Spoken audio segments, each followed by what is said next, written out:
I pay homage to the Buddha. I pay homage to the Dhamma. I pay homage to the Sangha.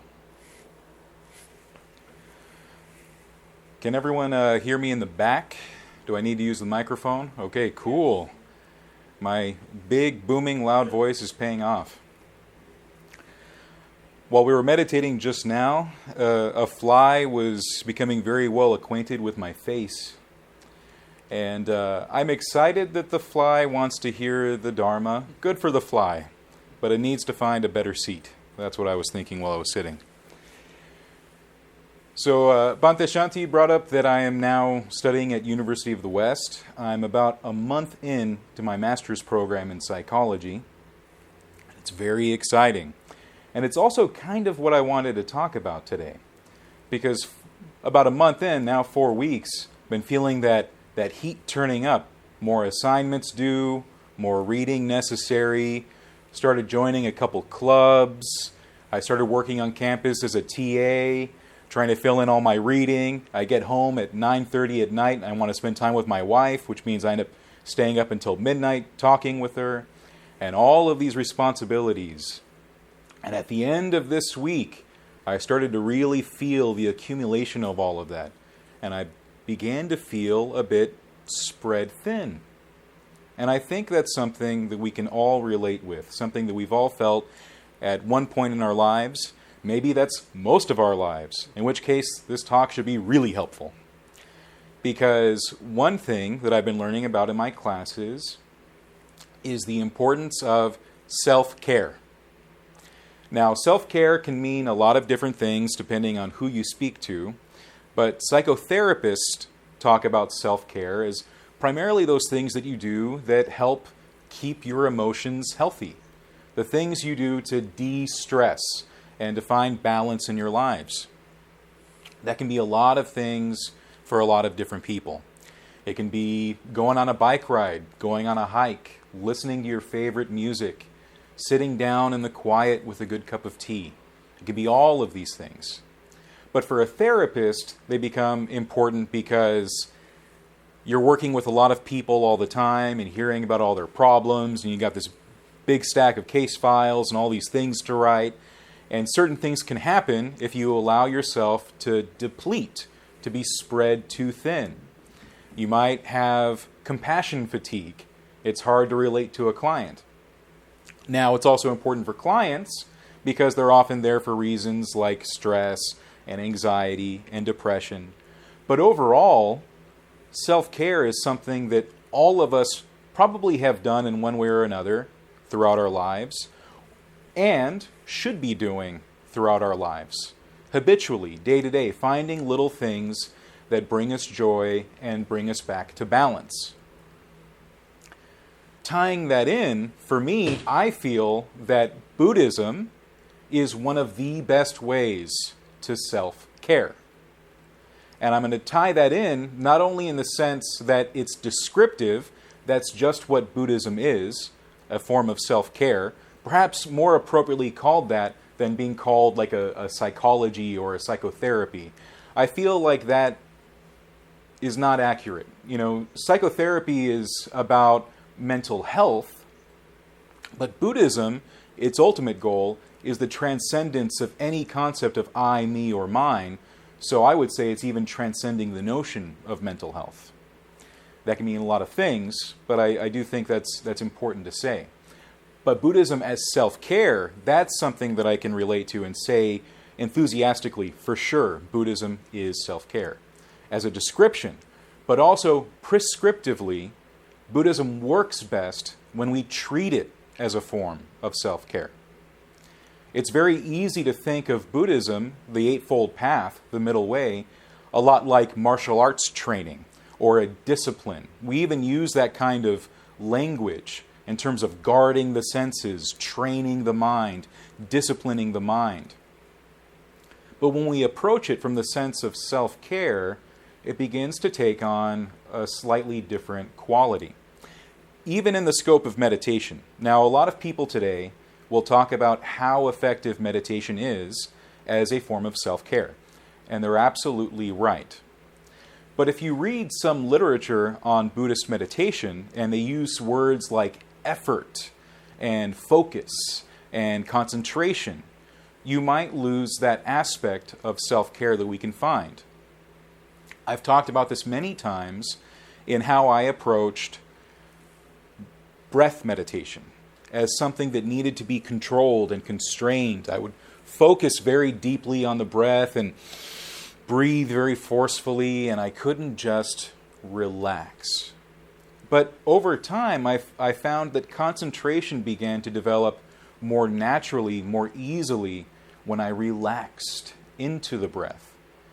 And when I could just relax with it, I found that my mind would naturally gravitate to the breath all on its own.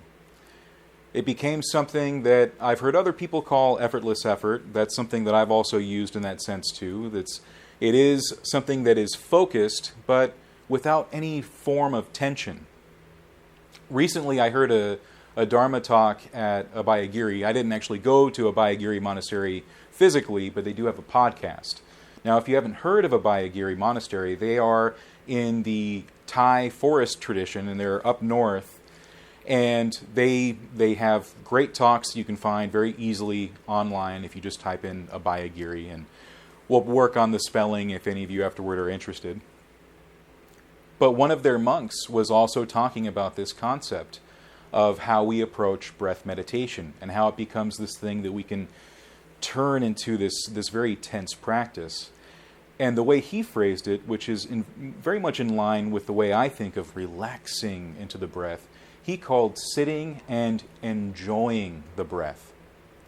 And when you think about that, for me, it completely changes this notion that meditation is this forceful, constrained, tense activity, but something that we can just open up to. If we're using mindfulness of breathing, then we can just relax. We can just enjoy.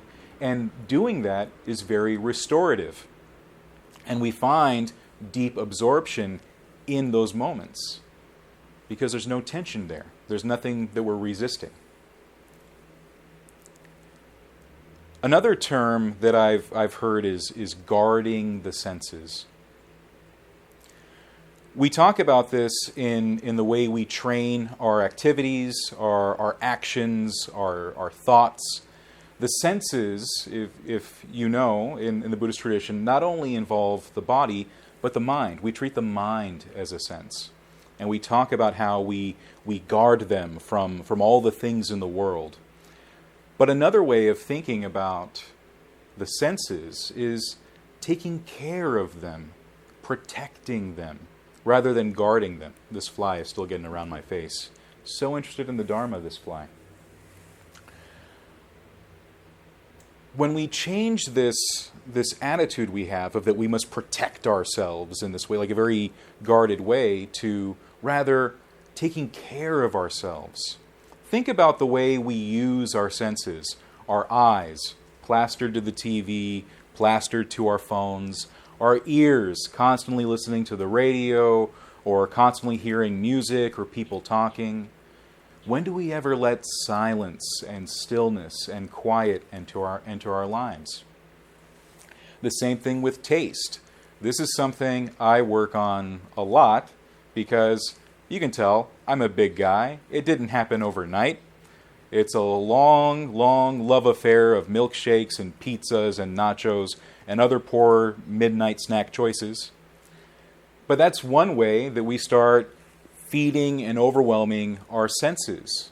In a way, we're not taking care of ourselves. That's another sense of self-care. And so when we talk about a refuge or a retreat from the society we find ourselves in, we're really retreating from these things that might be unskillful, the ways in which we might be damaging or overwhelming ourselves, and not giving us the space we need to take care of ourselves and to heal. This isn't the first time, by the way, I've had this problem as a student. I'm a bit of a go-getter, and I do have a tendency to push myself, and I have this desire to be the best student, the star student. And so even as an undergrad, I would pride myself in how I was running myself into the ground. Multiple cups of coffee. I would skip meals to work on assignments. I was just radiating energy and stress and going, see how great a student I am? And that's not sustainable. I tried that for a long time, longer than I should have. And over time, I felt that wear and tear on my body and on my mind. And we see people like this all the time. We've been these people many times because we live in a culture in the West that is very focused on goals and achieving them. In a few months, we're going to get really close to New Year's Eve.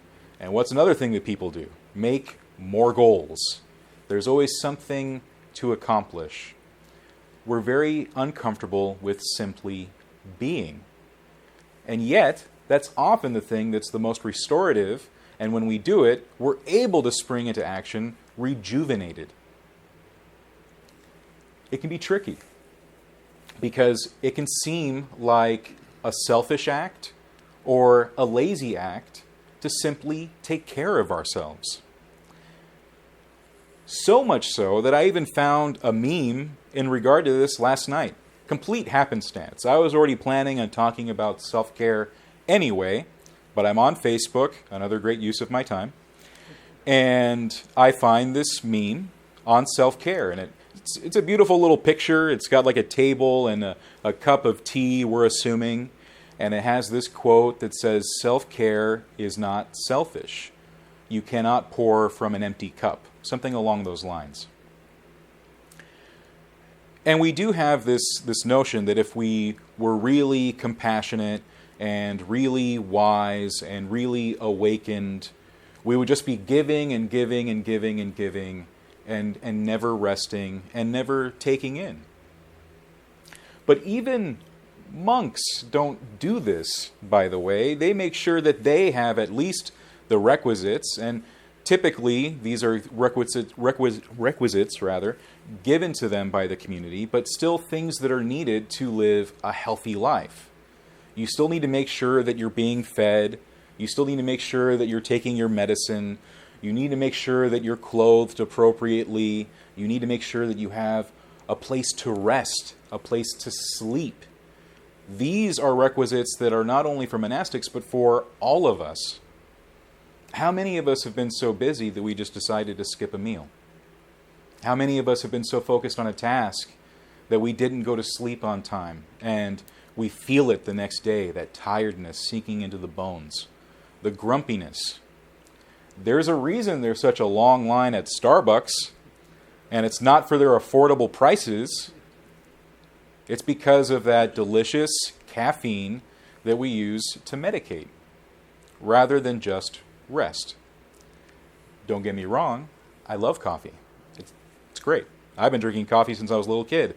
Probably because I'm Colombian and that's a thing that we do with kids. Like, here's some milk with a little coffee. And then we add more coffee to the milk over time, and then by the time we're in our 20s and 30s, we're drinking it black. But I do understand why. Because I am totally that person. They would rather drink 2 or 3 cups of coffee a day than to take the time to rest. And I was speaking to someone about this recently where he was talking about his meditation and saying, recently I've been trying to meditate, and each time I do, I just keep falling asleep. And I looked at him with all seriousness and said, well, why don't you just go to sleep?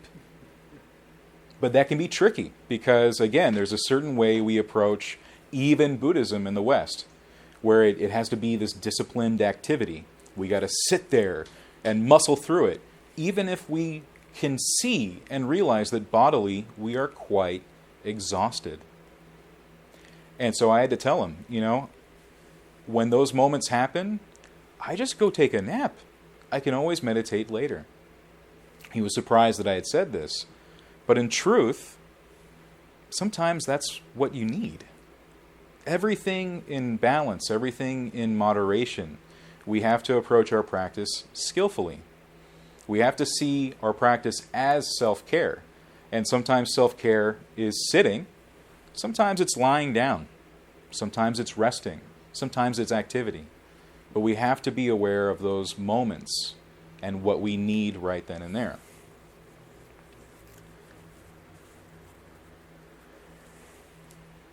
I think that part of the reason why, besides our culture,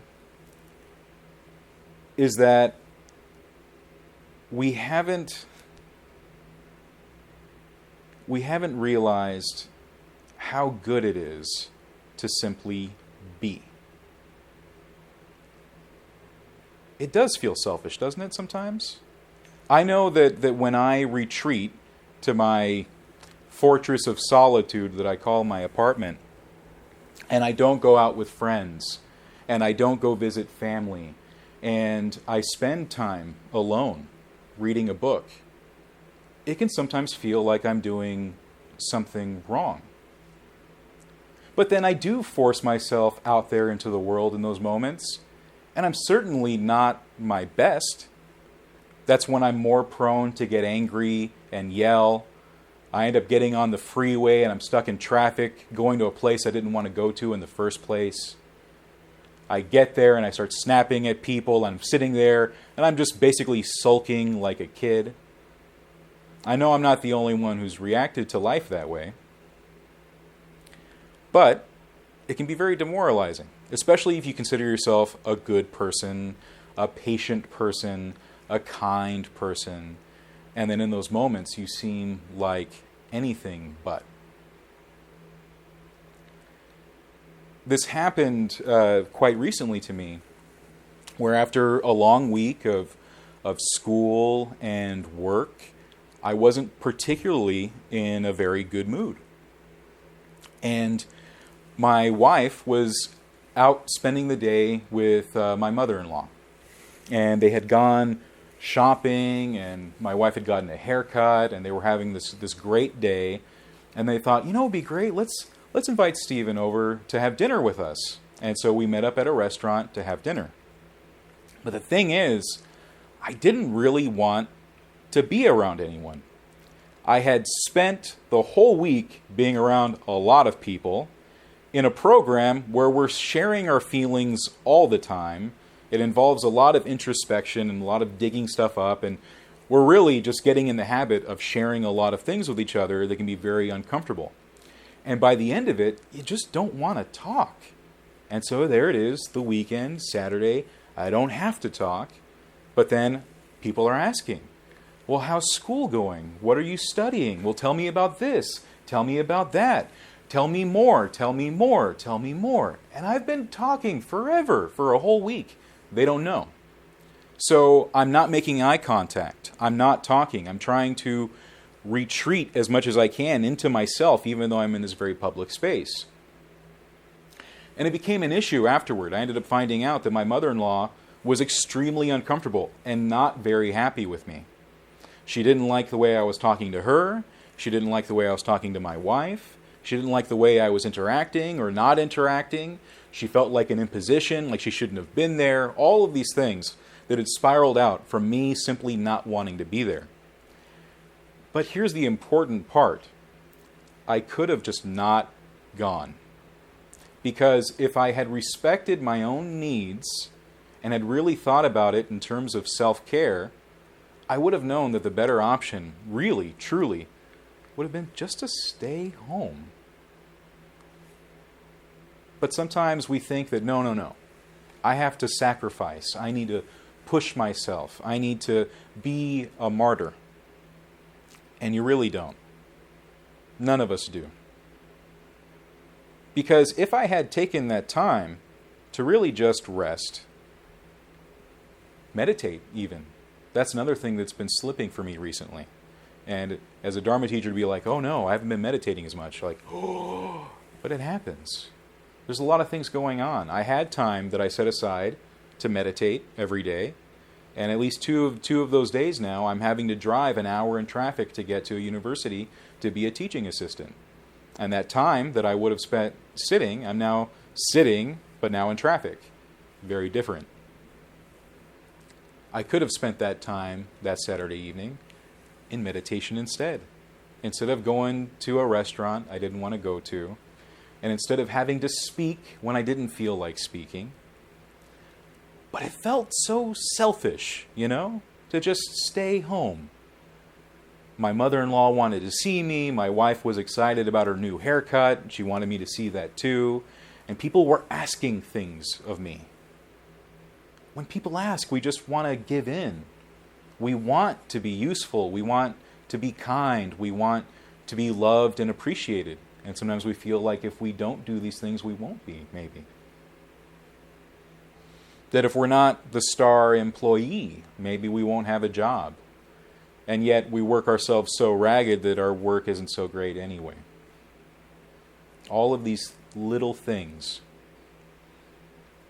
So I think it's important for all of us to think about what self-care is and whether or not we're actually applying it to our lives. Are we taking care of ourselves? Not only physically, I don't mean just brushing your teeth and making sure your clothes are clean and all that. That stuff's important too. But your emotional health. Are you doing anything about it? And even if you decide, like me, that your Buddhist practice of the Eightfold Path is one of those best ways to provide self-care, are you really taking the time to do those things? Are you guarding the senses? But perhaps we can rephrase that as, or reframe it as, taking care of the senses. Because then we're really just taking care of our body and our mind. Allowing moments of quiet, of stillness, of peace. Making sure that we abide by the precepts, which honestly are also a form of self-care. You wouldn't think so, but skillful speech, all by itself, it seems like it's for others, but it's also for us. Because if you're not lying, a lot less to remember. You ever try to remember a lie or who knows something and who doesn't, and then it just kind of flies out, and then just more discomfort, more stress in your life? The same thing with harsh speech and malicious speech. Gossip. Gossip can be draining. You wouldn't think so, but it can be, and it's certainly damaging. But when we use true speech, kind speech, pleasant speech, when we make sure to maybe refrain from talking, we find more peace in our lives. And we find that we're not carrying so much stress. And we find that we live the blameless life, which is one of the things that the Buddha encouraged us to do. I know that there are a lot of things I regret saying throughout the course of my life. And a lot of those things were said when I was extremely stressed. Same thing with actions. The most unskillful things I've done, when I really look at why they happened, a lot of it comes down to not paying attention to what I really needed in that moment. I was not taking care of myself. And it didn't only just affect me, it affected others, because we are interconnected. And that's one of the things we try to develop in Buddhism is wisdom, discernment, understanding of ourselves and our minds and our needs. And we find that. We find that when we do retreat a bit. Retreat itself is something that kind of scares us in the West too, because we have all these fun toys and all sorts of diversions, and we're afraid that if we give up the stuff that stresses us, we'll also give up the stuff that pleases us. And maybe that's true. Maybe that does happen. And maybe that's okay, because maybe the stuff that pleases us isn't good for us, like milkshakes. Oh, man. Very pleasing. Maybe not good for us. I used to really enjoy margaritas and gin. Maybe not so good for us. There are a lot of things like that in our lives that seem restorative and yet are not. How many people turn to those things when they're stressed and tired and worn out? Think about the people that at the end of their day, when it's really rough and it's been really long, decide to go out to a bar or a club, which is not all that relaxing, honestly. I ended up going to a Mexican restaurant on a Wednesday night, and I was there for dinner with friends, and it was delightful. It was great. But we were sitting out in this nice little patio area, and we were just enjoying our food and interacting with each other. And then as we left, we realized it had gotten into 10, 11 o'clock, and the rest of the restaurant had turned into like a club. There were like lights going and music going.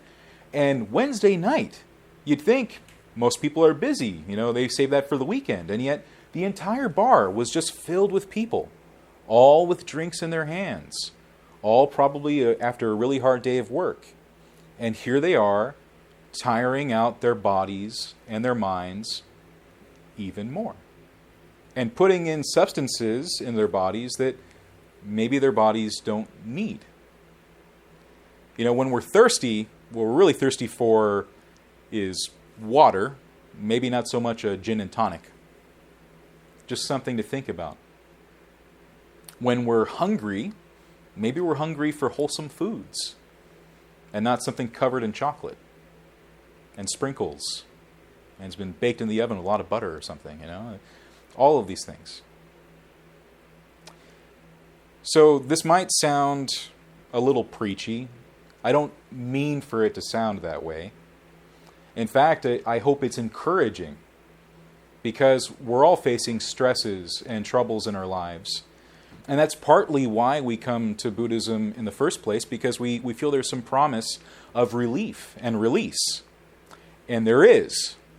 But we got to do the work. Oddly enough, the work of not working. That effortless effort. Relaxing into the present moment, relaxing into the body, retreating from the outside world so that we can rest from the outside world, if only for a time. That's where we find that healing. That's where we find that restoration. That's where we begin to find that peace. I truly believe that that's why the Buddha said that all of that peace and tranquility can be found inside. But it does involve some retreating from the world. It does involve some renunciation. One of those words we don't always like. In any case, let me go ahead and end it there. And I hope that afterward, if you want to ask questions, you may. But also, you might share, which could be fun, the ways you take care of yourselves, your own version of self-care in your lives. And maybe we can inspire each other to practice better and to live better. Thank you.